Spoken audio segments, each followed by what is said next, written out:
Bonjour la famille, bon matin. Bon matin, bande konangai, bon déjeuner de ce matin. Coucou la famille. Bon déjeuner de ce matin. Bah, bonjour, bonjour, bonjour, pourquoi pas bonsoir. Ça dépend heure à laquelle vous allez suivre les bons déjeuners de ce matin. Voilà, présenté par votre humble tantine, la danoise. Voilà, bienvenue, bienvenue, bienvenue. Na bon matin. Likez l'émission, commentez, pourquoi pas, partagez. Et ça la bien, bah commentaire na bien ezaka bien makasi et fungola kalisu misu. Vraiment likez. Shalom na ba homme de Dieu, ba chantre de l'Éternel, ba shalom bisika bizubino. Boboto bondeko na ba ndeko na biso ya église catholique. Shalom pe na ba chantre de l'Éternel. Et puis tolobi yenge na bandi kona biso ya bundu dia Congo na église ya PV ya Longo. Respect na ba chef coutumier na biso. Basalam alaikum na bandi kona biso ba musulman. Matondo na ba kimbangiste. Toute tendance confondue, bah bonjour, bah bonjour, bah bonjour. Pourquoi pas bonsoir. Voilà. Donc tokei pe na lumbango topesi ba témoin de Jéhovah néo apostolique. Bandi kona biso ya bima. En tout cas, topesi bino bambote ebele armée du sali ebele vraiment vous la bienvenue tout autour ya sous les baobas likamunini na memeli bino vraiment bande kona biso tozwa esika to vanda to décortiquer likamuni toye nango. Voilà, coucou la famille. En tout cas likamuna ye nango ezali to comme na fin de l'année vraiment tozo kende kalaté tozo kota na mois de décembre tozo na fin de l'année. Tolam sa conscience vraiment sur tous les plans. Les lots tolam sa conscience na ba camarade. Alors bande konanga ba camarade ya malam bazali, ba camarade ya mabe bazali. Comme ba camarade ya malam baza, comme pe ya mabe bazali, sikoyo yonde ko moi si faut kozala ekenge. Kozala ekenge koyeba ko battre la famille na yo, koyeba ko tia ba limite na ba camarade par rapport ya mobali na yo, mobali pe yeba ko tia ba camarade na yo ba limite par rapport ya mwasi na yo te ya pe bana zala na ba limite makamni ba oyebisa ba camarade na bango eloko ni ba koyebisa ba camarade na bango te eloko ezoleka na ndaku par exemple ba projet na bino ya ndaku moi ba conflit na bino faut koyebisa ka bana. Ce sont pas des choses pour dire na libanda ya famille soko za na inquiétude. Il y a problème ils ont na kati ndaku tout traiter yango na kati ndaku ndenge balobaka les linge sale se lave en famille. Bayebaki pourquoi ils ont dit ça parce que bato libanda baya kaka na ba commentaire moko un peu compliqué. Bande konanga to comme la fin de l'année il faut koyeba place nini ozo tia litoi na yo réseaux sociaux nini ozo kota bande konanga kolinga te moninga oya divorcé. Azomona keza normal kozwa libala eza facile na divorcer lelo c'est quoi ceux qui mobile a trompé yo mbala moko fo boya ye koza lokola ba mama kalate koza la boyete divorcer bande konanga c'est bien bon mobile a trompé yo oboyi bongo oyo yo kokine kozwa qui te dit que akozala fidèle tant sou ko tromper oyo mobile a trompé yo na muto tant sou oyebité mais lem sou oyo kokine kozwa a violer banana yo a tromper yo na famille na yo, a tromper yo na camarade na yo. Yaya, okosala ndenge nini. Yango faut raisonner, bokeba kocha matoi partout. Kaka munoko wana ya chroniqueuse wana, chroni mama wana. Azolo balabino makamu ya nzambe na tongo, atangele bino ba Bible, atie bino bino sobolobi ah merci vraiment kende nango boye to sambela kapona yo vraiment to mono zana eloko ya nzambe. Kaka même munoko wana na 12h 13h eye elobi makamu susu na pokwa ebandi kofinga bandi kozo sala nga pasi bo sala attention c'est pas normal bon moi te ke mutu wana za mito bon moi te ke mutu wana za normalité mais bozo kende ebele 3000 4000 na live na ba TikTok donc bandi ko nazo kamwa qu'est-ce qui ne va pas. Bosi ba BBC YouTube ba BBC batu na YouTube lelo ba koti na TikTok ba oni ko bebisa bino bande ko faut ça l'attention place ni ozo tia litoi na yo kolanda master parce que batu musu batalaka ah moi musu ba otala mingi te na otala ete ndoka nde place wana nde okobenda leçon makambo ya nzambe kendeke bongo malembe ba conseil ya malamu même ba pasteur place bato bazokota ebele bakozala ye pasteur wana oza pe na temps na bino liso te akozala na temps kocontrôler bino te akozala na temps ya kopesa bino 1+ te mais place ozomaka pasteur moko aza na bato te mosusu 100 bato 3000 ozoba eloko eza kuna te nzoka nde eloko ya nzambe eza kuna même Jésus Christ ntango ayaki sur la terre bato mpe bazalaka ebele mais balandaka ye combien mais jour balingai baboma ye bomonaka masse oyo eyaka ebele koleka kutu oyo ya bande koteya bato ebele kutu oyo bande kosepela na ye mais jour ya makambo mabe batondaka ebele. Alors il faut kosala attention lelo toyenda lisolo ndeko na biso ya mwasi tokolakisa tokotia audio na ye aza koloba lisolo na ye bandeko esalinga mpasi na mawa na bi na ya nango na bon déjeuner tosolola yango ensemble. Ndeko mwasi alobi boye nakotia mpe audio na ye ke azalaki na camarade wana komi koenvie abandi kobima na mobali na ye akomi kobima na mobali na ye ayebaki te mais mwana mwasi wana bandaki kotravailler fort azalaki bien azalaki na bambongo batiaki ensemble na mobali na ye mais ya pe abadan tellement akotaki penza approfondi bandeko nanga bacouple ebele basi bazo apporter et plus que mibali. Alors so bobalani na ba bien commun bozo kotiaka ensemble ozomwa kaka oyo eza pona mobali nanga oyo eza pona bana na biso mais mobali na kati na ye aza komona na ye yote azomona ne makangu misu netango ya kolula moto mususu akobosa na yo epi akosala yo mabe oyo pe komelaki ndeko mwasi bandeko tolande na bokebi nyonso ekozala bien avant na tia ba commentaire vraiment bolanda na bokebi nyonso eza pasi na mawa bandeko na ngai.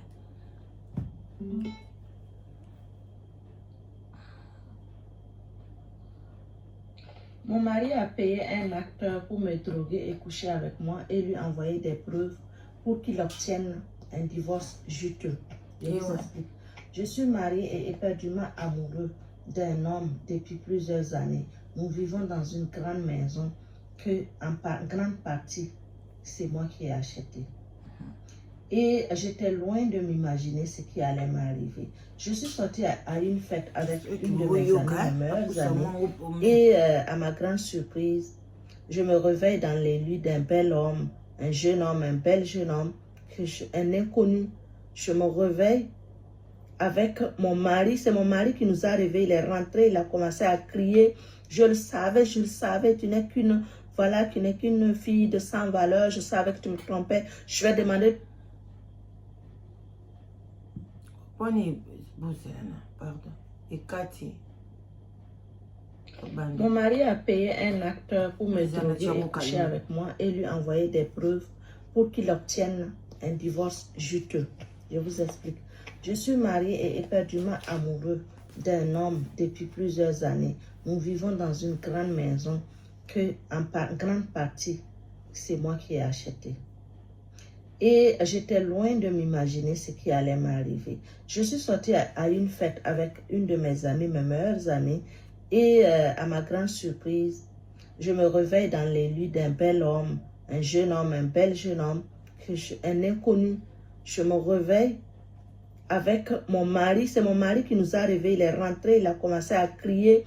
Je le savais, tu n'es qu'une... Voilà, tu n'es qu'une fille de sans valeur. Je savais que tu me trompais. Je vais demander le divorce et tu vas voir, tu vas tout perdre. C'était ces mots avant de claquer la porte.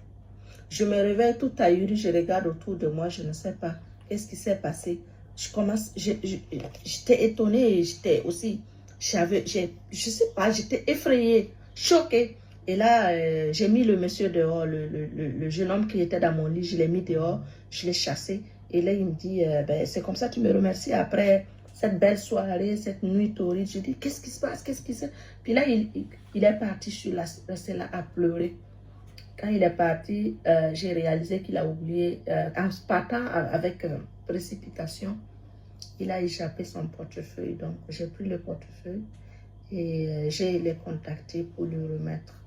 Donc, avant qu'il vienne chercher le portefeuille, j'ai reçu les documents de divorce que mon mari a introduit déjà la demande de divorce et tout. Vous savez que quand tu dans un mariage, c'est toi qui fais l'adultère, ben, tu n'as pas ton mot à dire. Hein. Le monsieur, l'autre partie qui a été victime d'adultère, justement, de sa partenaire ou de son partenaire, va pouvoir avoir ce qu'il veut. Et le divorce sera en sa faveur, quoi, sans rentrer dans les détails. Donc, c'est comme ça, il m'a envoyé les documents de divorce et tout, mettant tout. Je lui ai dit tout simplement, je ne me battrai pas. Je ne sais pas ce qui s'est passé, mais je ne t'ai pas trompé. Alors, je ne me battrai pas. Si tu veux, tu peux prendre tout ce que tu veux. Prends notre maison, prends nos voitures, prends nos comptes bancaires. Je recommencerai à zéro s'il faut, mais je ne me battrai pas. Et je lui ai tout laissé. Alors, donc, quand le monsieur du portefeuille est venu prendre, je lui ai remis le portefeuille et j'étais en larmes. Cela l'a profondément touché. En voulant partir, il n'a pas pu. Il n'a pas pu partir. C'est là qu'il est venu auprès de moi. Il m'a dit, tu sais, ton mari m'a payé pour que je drogue et que je t'amène dans mon lit, mais en réalité, il ne s'est rien passé. Je ne sais pas si c'est le fait de me réveiller auprès d'un inconnu qui était plus dur pour moi, ou c'est le fait, ou c'est ces révélations que cet inconnu me raconte sur l'homme que j'ai vécu avec pendant des années. Qui croit? J'allais m'évanouir, j'étais choquée, j'étais perdue, je ne sais pas, je ne sais plus où je suis. Mon mari, mon amour, aurait payé quelqu'un pour, juste à cause de l'argent. Il aurait voulu prendre tout, il aurait juste pu me demander, il aurait juste pu me dire, je veux tes biens, je veux nos biens. Au lieu de me salir comme ça, mais je ne peux pas croire. Non, je ne peux pas croire. Je ne peux pas croire un inconnu. Je ne peux pas laisser mon mari et puis croire les paroles d'un inconnu. Non. Ce jeune homme était vraiment sérieux. Il m'a dit qu'il va me donner les preuves. C'est comme ça, il est parti et il a contacté mon mari pour lui dire qu'il voulait plus d'argent. Sinon, il a appelé, il a enregistré pour dire qu'il voulait plus d'argent, sinon il allait tout me dire. Et qu'il est au courant que j'ai plus d'argent caché.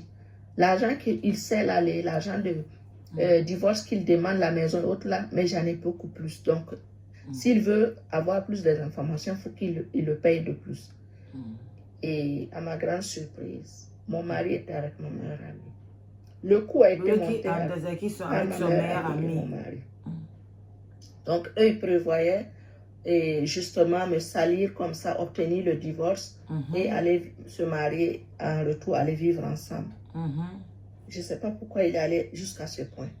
Mais bon, qu'à cela tienne, le jeune homme m'a apporté toutes les preuves et cela m'a nourri d'une forte rébellion. Je ne sais pas, j'étais partagée entre la pitié, la compassion et la haine. Alors j'ai décidé que j'allais donner une bonne leçon à mon mari. Je ne voulais pas vraiment me tirailler devant la justice, mais il fallait que je lui donne une bonne leçon. C'est là qu'on est allé voir mon avocate et justement, on a fait croire à mon mari que j'ai une autre fortune cachée. Et il aurait cette fortune si il renonçait à tout ce qu'il demandait, la maison, la voiture et autres. Mais l'autre, en échange, on lui donnerait accès à ma fortune que j'ai cachée. Il a signé, il est venu justement avec ma meilleure amie, donc il ne se cache plus, ils sont venus, ma meilleure amie qui me regardait de haut, sont venus, donc ils sont devenus un couple. Mon mari a payé.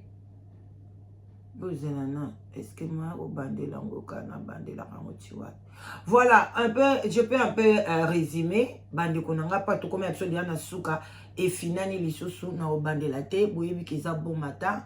Voilà pour tout que misala. Donc problème ezali awake ndeko mwasi azaki na mbongo bamande ko sangsana mobile na ye azaki pe na meilleur ami na ye ayebaki te ki meilleur ami na ye akoma ko bimana mobile na ye.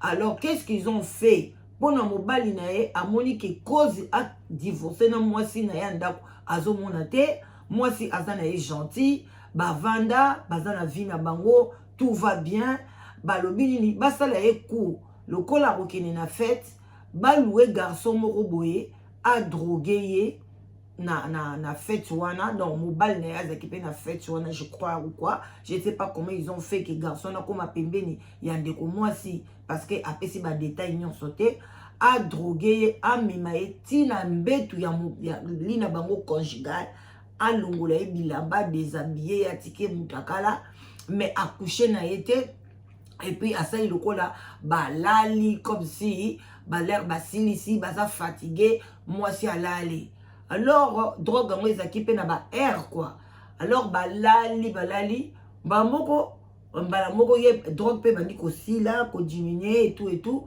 mo beza bien calculé alors tant moi ça communauté bana ko ningana mobali akoti na kati ya chambre alobi aw moi c'est nanga nzoka ndo o trompa kangai tala boy na ko kutuna mobali na mbetu moi moso na tali boy o un bel jeune homme moko ya bien azawana vandi wana alobi mais oyo qu'est-ce qui se passe eloko likamboni non na monate bande konanga eye ko sala ke ndeko mwasi abandi kolela moi mobali wana telemi na brutalité mobali wana pa alobi ok en tout cas na remenacer moi mobali o te tali yonga photo se séparer azwi ba photo asali wa ko sala bande konanga akamati pona ke non na justice ala ksake a tromper alors soko tromper mobali nde wana mobali akosenga ba biloko ebele oyo la bokabula biloko na bino alors akozana ba akei pe azwi ba avocat mais garçon na bosana ki god na ye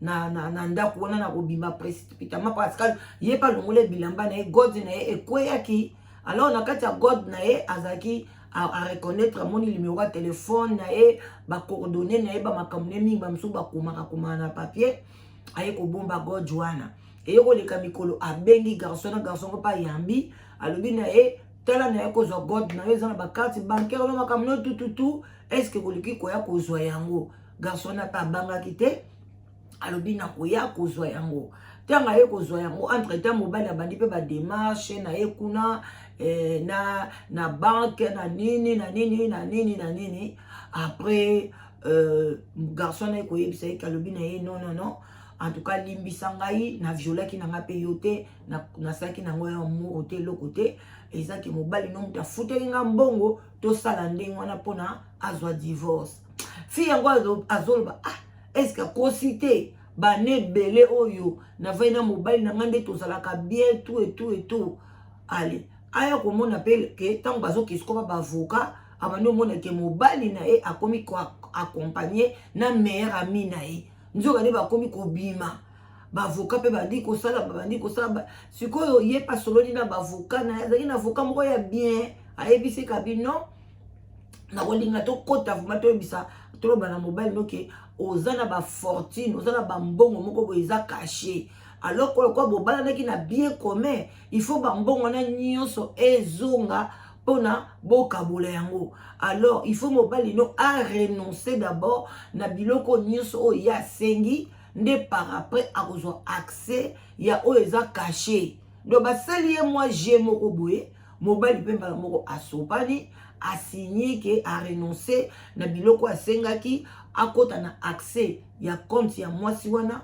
babimisa nyonso sko bakabolango équitablement voilà les termes alors bandeko nanga boyebi nini ndeko mwasi donc azaki na ye eloko malunga te l'air ye pas signé zaki ka pona ba donc l'air a signé ba ke kota na compte bo bakuti na eloko malunga te mais déjà signaki donc il fallait ba kabola biloko ndenge moko ba ye bakaboli biloko ndeko wana ya camarade na ye a lelo nde to loba boy akota libala avandaka na mobali na ye wana ex na ye ya tikala aye ko traiter ba relation ya bien na garçon oyo ba futaki ye wana ba entretenir ba relation bien comme le quoi famille lelo pe bango ba balana na garçon wana bomoni ke nzambe atika bana nete les mêmes garçons na pa zaka ya ko balate azalaka pe na ye na vie moko ya mabe makasi te atiki ba copie ya mabe a komi concentré lelo ba balani na mwana mwasi oyo na lakisi bino parce que na silisi audio te alors bande konanga ezali pasi na mawa boke bana makambo etali ba camarade il faut faire attention avec les amis oyo ba camarade robenga ye meilleur ami aza yo moko meilleur ami eza yo moko mtuza meilleur ami o nyoso batikali bazaka ba ami ko benga ka mutu meilleur ami te mutu kutu oyo aza ko décevoir mobali oyo avanda kana ya botine bana bana wana bakobota bakoko batiki génération de génération sur terre bakabwanaka mobali wana badi kofinga yo mwasi wana badi kofinga yo zoba bozolanda yo zomona ndeko mwasi oyo afinga nano mobali oyo alongola ekupe abotisi ye mwana ofinga ye zoba kizengi ya mobali bongo yo camarade aosala ndenge yo muto ya pambala akopusana na ndenge nini déjà camarade ya ndenge wana me yo zobenga ye camarade na ngai ye wana nde ye wana opesa ye ba conseil nde ye wana ozoyoka litoi azoya na ndako na yo ya bokeba bayebaka kaka fruit na nzete na ba fruit nango ke nzete eza bien ou bien eza mabe ezobimisa nde pe bayeba biso na bizaleli na biso. Il faut faire attention botala ndeko mwasi niveau bakomaki na ye ndeko mwasi akoye kosala AVC telaka nga na lali no lamuka boye devant un mutu mo aza inconnu que je ne connais pas et puis naza nu ekozolo ndenge nini et puis mutu yango par après aya koye biso ke mobali no mutu asalaki makambo wana et puis effectivement pe eza ye oye pe komona ke eza ye mpo na biso bafrike tomema makambo musika te tellement pe atissé déjà ba relation na mwana mobali wana okota kokoki koporte lisu mwana mobali wana plainte lokwa azaki pe na godi na ye ndenge etikalaki amema ngo na police olia zongisela ye falaki ne zongisango la police mais balobi nzambe nde mutu ayebaka eloko ni tosala moko olobi ke asoki mpe amemaki yango na la police ta mosusu lelo aninga aza na libala te lelo alobi aza heureuse koleka kutu premier mariage na ye ke oyo aza nango sikoyo donc nzambe ye moko ayebi ndenge amemaka biso mais normalement eloko abongo memi yango sikoyo identitaire na police balingai bainterpele mobali wana balingai bakanga ye alinga asala baprison na baprison ocomprendre parce que okomi wana ndenge nini otie mutu litoi te violation de domicile violation tina chambre à coucher ya mutu intimité na ye botike mutu akala na mobali na ye wana ex mobali na ye na mutu wana balingaki babeta ba 10 ans ba 7 ans de prison mais loko tozalaka kaka peau noire tozalaka mingi ba naïve tozalaka na ba pitié moko boye alors la femme n'a pas fait ça mais elle devait faire ça na camarade wana yo po camarade wana balingaki bakanga ye parce que ye pa ngazala mutu moko boye azo mema mabe moko na kati ya ba couple ya bato non assistance à personne à danger mobali azo sala biloko ande wana tu attends ça otiki bongo soki garçon na baluka ki na ye ke boyoka na bien te à la fin bomi mona mwasi ya bato à la fin bien asali ye mabe moko boye parce que côté là déjà moto drogue soka lekisaki dose. On se comprend, alors il faut faire attention avec les amis. Il faut faire attention là où il faut faire attention là où tu vas intervenir. Il faut faire attention. Tu es comme une fin de l'année. Il faut linga fin de l'année bien. Na esengo na famille na yo. Esengo na bana na yo. Ko luka mu pepe moko ya libanda te ofungo la porte. Ya mabe oya kokotsa mu pepe na kati ndako na yo. Aussi sa fin de l'année au mabe au banda 2024 yo banda kaka bane nyoso mabe mais kana ko sala ko bilan ya entraîne na yo ya na bane ezala ndenge ni ebele bakota ka bane na ba problème akota ka 2023 kote ke nkana ba problème 2022 kote ke nkana ba problème c'est que toko ke to kota na 2024 attention ba âge na bino matati mais okota ka mondeni sala na bilan pour nous mayele ke na 2024 oyo na kota ngo na esengo na kota ngo parce que tango za mama ozo kota banne na esengo te bana na ope ozo créer esengo pa na bango te bango pe ba ba problème na ba bona ni bandozaka batu ya mawa. Alors faut qu'on compte à la bonne année ne sengo biso to kola ki ba mama biso na ba bonne année ba olala te ba osala ba veiller ba tie ba musique ba zo sepela ba na quartier donc na tongo to ke église donc to ko to na ko ta toujours bonne année na esengo makasi. Alors yo pe linga esengo wana opesa ngo pe bana pe ba kota ka ne asika ne esengo po soko bandi pa ne asika ne esengo makamno nyoso pe okokene ne esengo. Alors bande ko nanga na histoire oyo bola musa conscience na bino na suki wana pona lelo bola musa conscience parce que ezaki to côté bokeba na ba camarade. à bon attendeur, salut. Oh, et ça, bon déjeuner. Tout ce qui en a pour Nalélo. Merci beaucoup, les amis. Vraiment, merci beaucoup, la famille. Tokutani, Bakalamingite. Ciao, ciao. Vraiment, merci.